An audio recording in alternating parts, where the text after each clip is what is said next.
let's talk about business succession planning. And I think when we think about passing the baton, or moving from, from your operating your business, owning your business, into saying, what am I going to do as I go into retirement and I'm ready to be done with this business? So obviously option one is you could be selling your business. And I think a lot of folks right now are, or maybe think that that's an option, but also maybe you just don't have a business that's actually saleable, or and so sometimes there's options of like passing the business from one family member to, say, one of your offspring, and you're like, hey, we have, say, a construction business, we have a family doctor's office, that's running, and we have, say,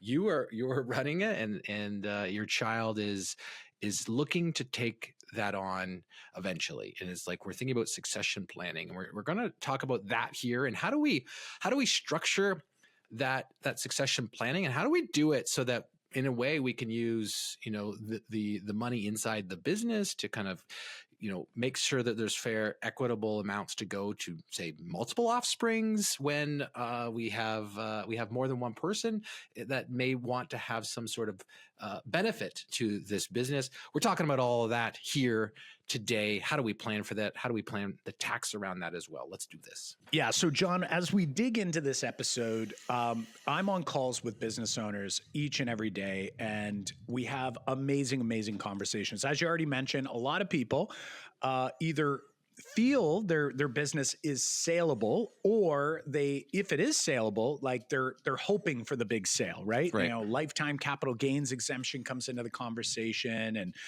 how do we minimize taxes if we do sell, all of these things. But one of the biggest and most challenging parts is, even if your business is saleable, it's hard to find the right person to buy it. And then even if you find the perfect person to buy this business, they don't want to pay a lot of money for a job. And this is sort of the conversation I have quite a bit with people. And it's why likely that the vast majority of businesses do not ever sell. They usually just wind down, or they're passed on to other family members, and those family members continue the business along. Because the reality is let's say your business is earning, I don't know, $500,000 of net operating income every year, or, the EBITDA number is this, or it's that, and the multiples say this or that.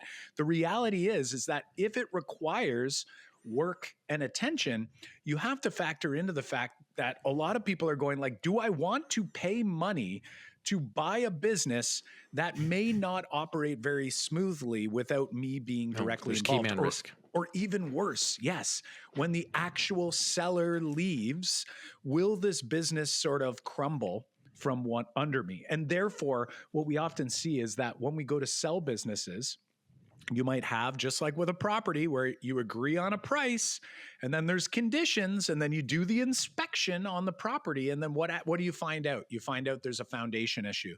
You find out that there's a leaky roof. You find out that the electrical panel wasn't updated, or that there's knob and tube. And then what do? You beat up on the price. And this happens all the time in businesses. So when you're thinking about this, oftentimes I always say to business owners, like, how do you take your business? How do you try to make it maybe more passive, where you can do less in it?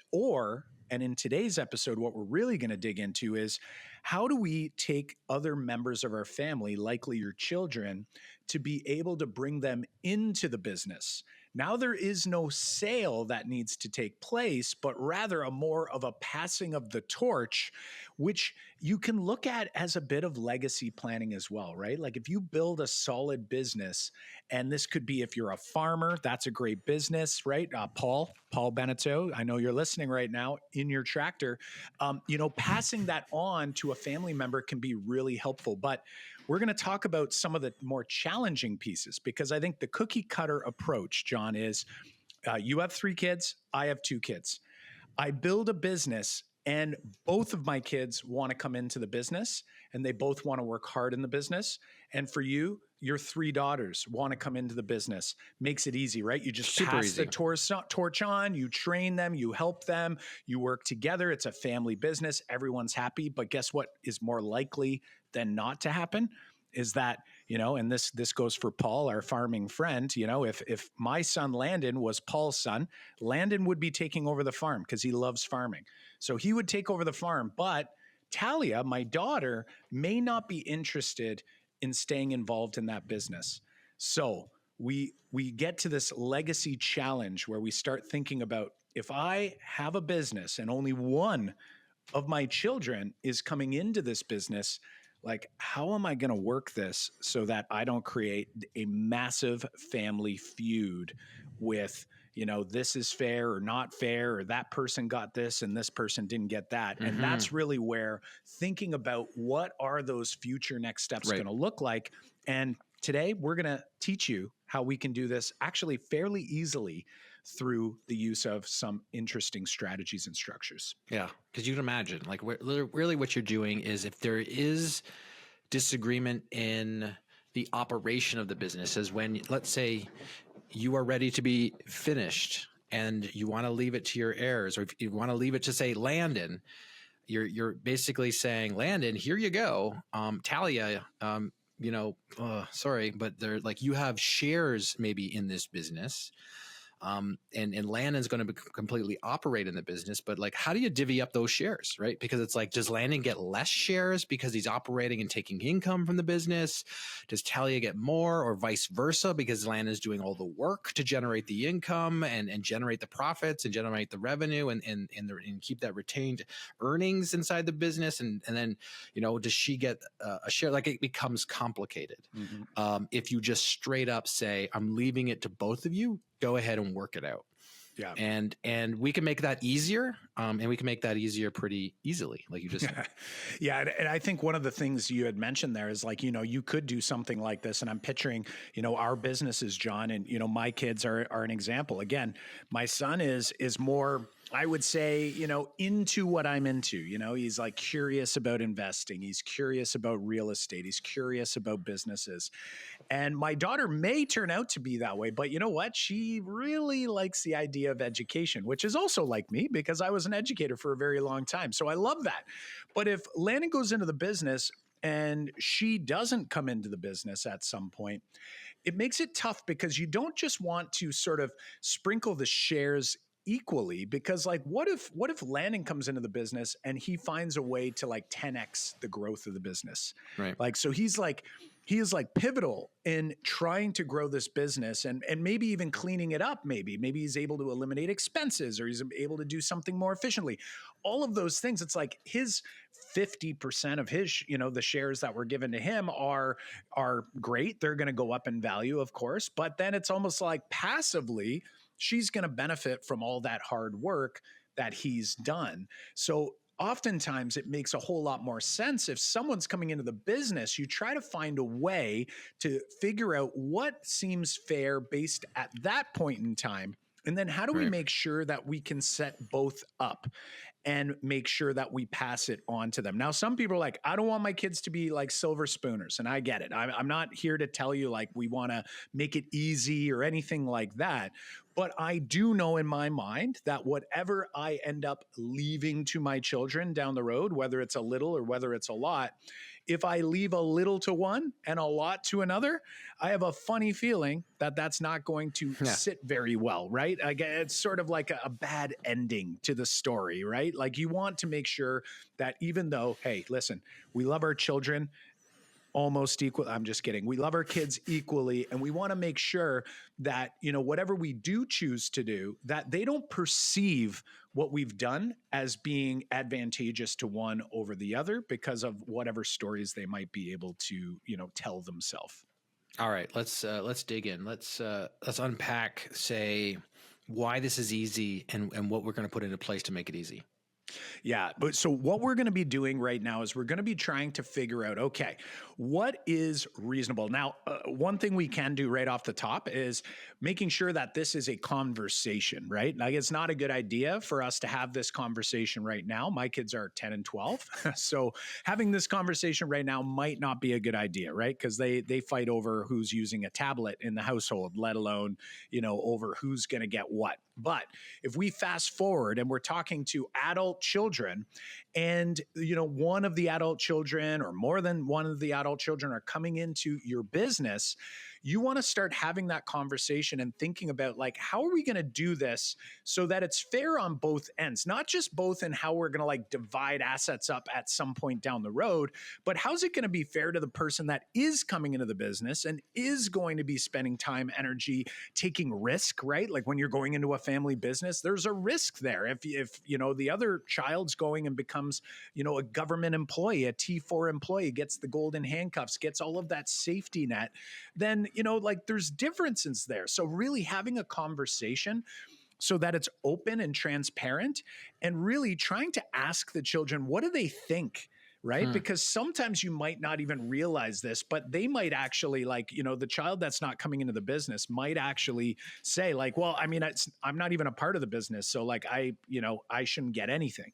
And like, if you start there, that makes the conversation a whole lot easier. And then you can decide, what does it look like and sound like as we start to quote unquote, split things up down the road. Like specifically for the business, you might want to say, you know what, I would love if we end up passing this business on, I would love to down the road be able to grant this other child, the non-working child or the non-business owner child, with something to show that I love and care about them as well, even though that they didn't choose to join me in the business. And I think one of the easiest ways we can do that, one is we could, take other assets in our estate and sort of reserve those for those children. But I think what's actually easier is when you have a business is that you actually start structuring policies inside the business, because then you're actually allowing your money to work in two places at once. Whole life insurance policies. We're going to look at a whole life insurance policy in this particular instance,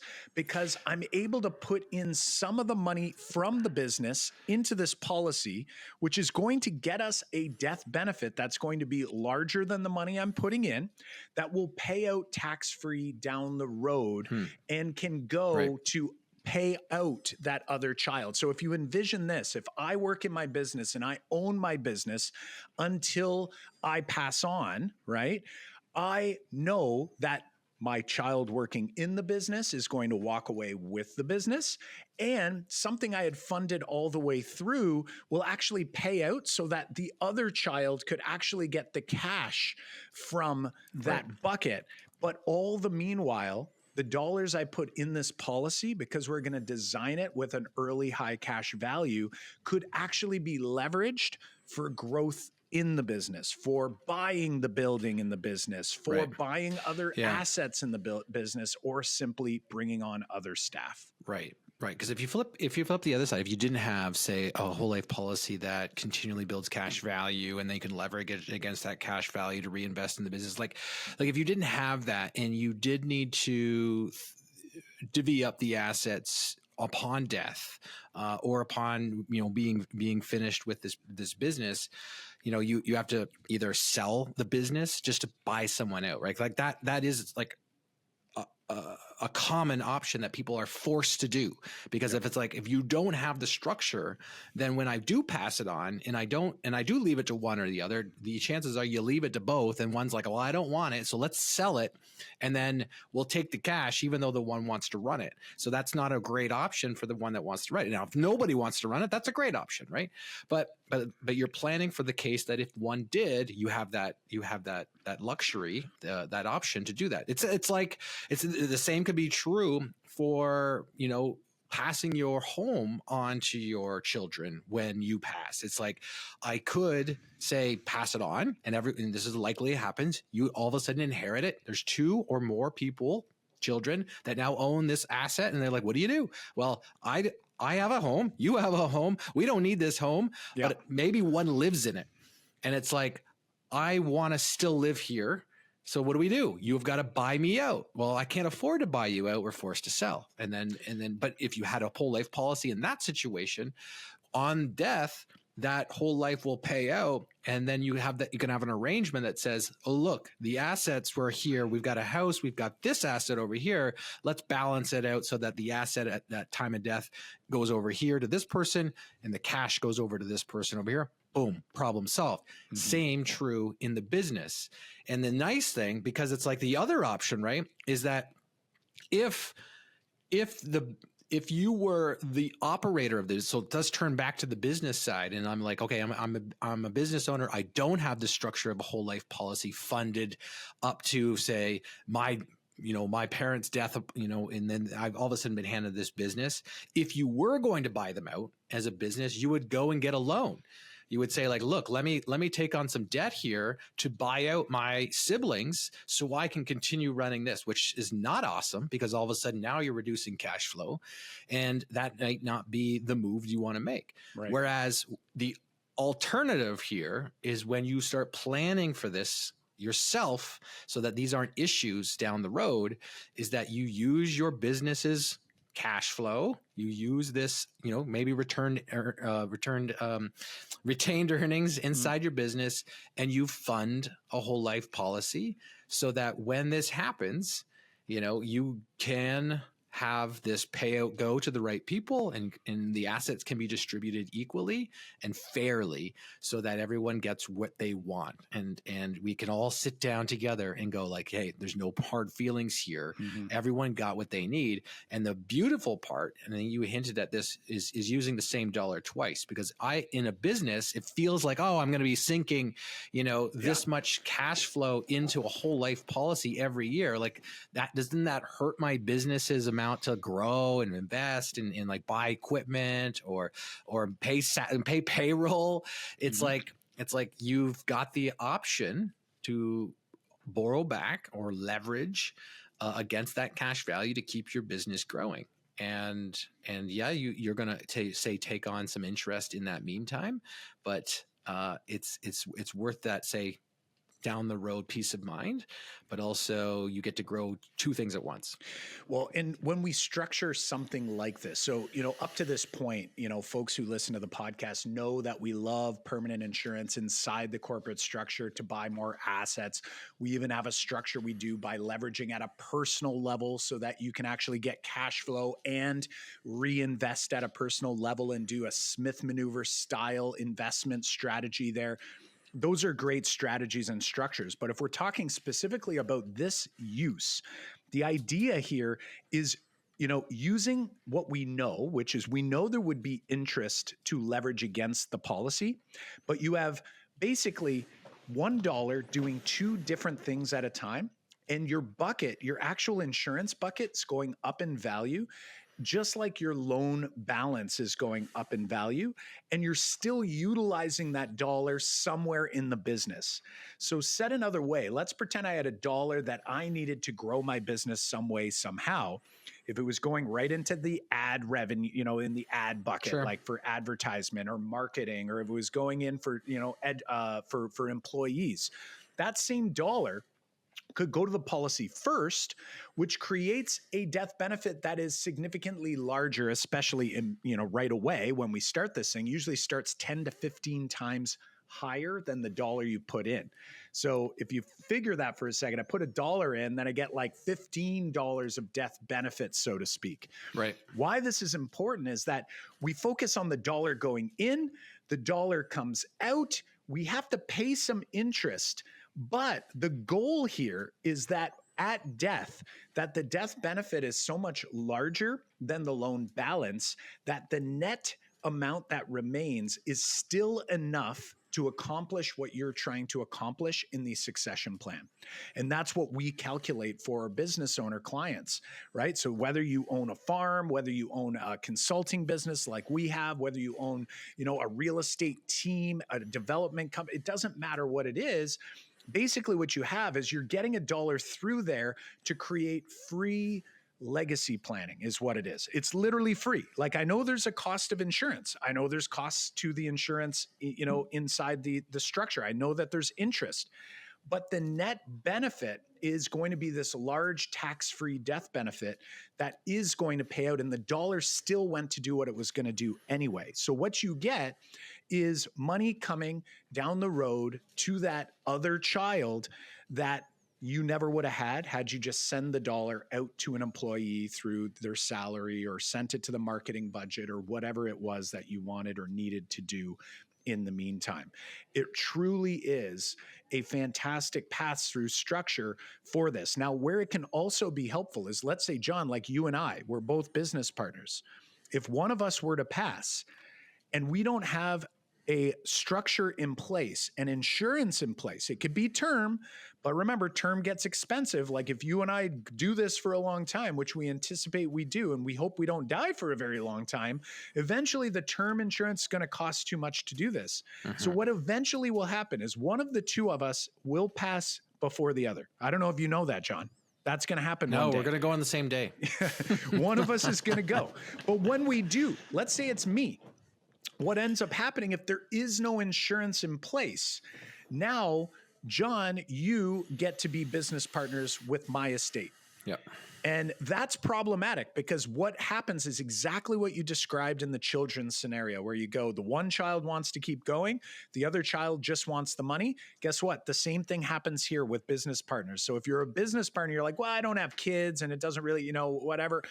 If the other business partner doesn't want to be in business with your estate, then you need to have either term insurance if it's only for a short period of time, but permanent insurance if it's for a longer period of time. And again, it's free if we do it the way we're structuring it here. We can fund money from the business into a policy, leverage it back out immediately out. And I say immediately, within a couple of weeks. And we can put that dollar to use wherever it has to go. And we can feel confident that the death benefit down the road will eventually pay out our loan. Because remember, the cash value is going to be much lower than the death benefit. And that net death benefit, whatever's left, is going to come tax-free to the corporation and flow out through the capital dividend account so that we can pay out the other family. And I'm telling you right now, my friends, it is one of the only assets.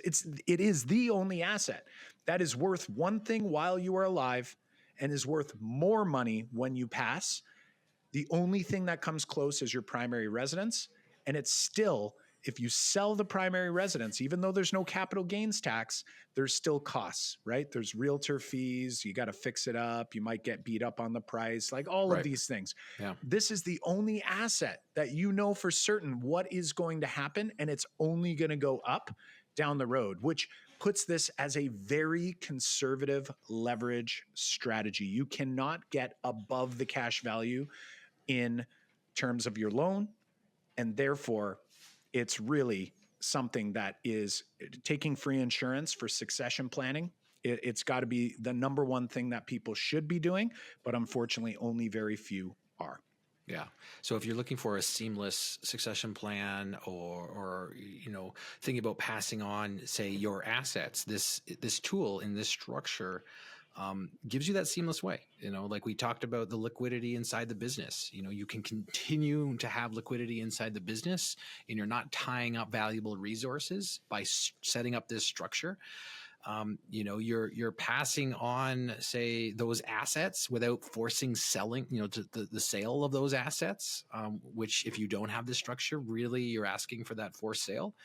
And then, you're really helping, say, the next generation with their next step, because you're also providing them, cash upon death. Like there are multiple benefits. We've talked about using whole life for many different purposes, and having this particular structure set up for this reason is in a way a no-brainer. If you're operating a business, running a business, will eventually pass that business on.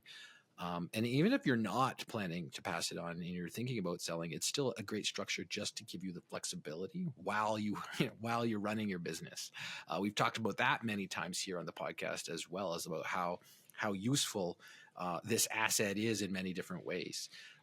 So that's my big takeaway, Kyle. It's you got a lot of flexibility, and it clears up a lot of pebbles that might be rattling around in your shoe for the future. I love it. I love it. So, friends, if you are an incorporated business owner, you should be heading on over to CanadianWealthSecrets.com/masterclass. And you can hop into our self-paced masterclass. It's completely free. You enter your email, you create a password. It'll remember where you left off so you can come back to it at any point. Head on in there. Get your journey started to understanding. That is what we're here to do. We're here to give you understanding. And then from there, the ball's in your court. You get to decide whether you want to optimize or not. And I get it. We're busy. We're all business owners. We're really busy here. So make sure that you go and at least do the learning so that you can make the decision that's best for you. And of course, reach out to us anytime if you're ready to hop on for a discovery call over at CanadianWealthSecrets.com/discovery.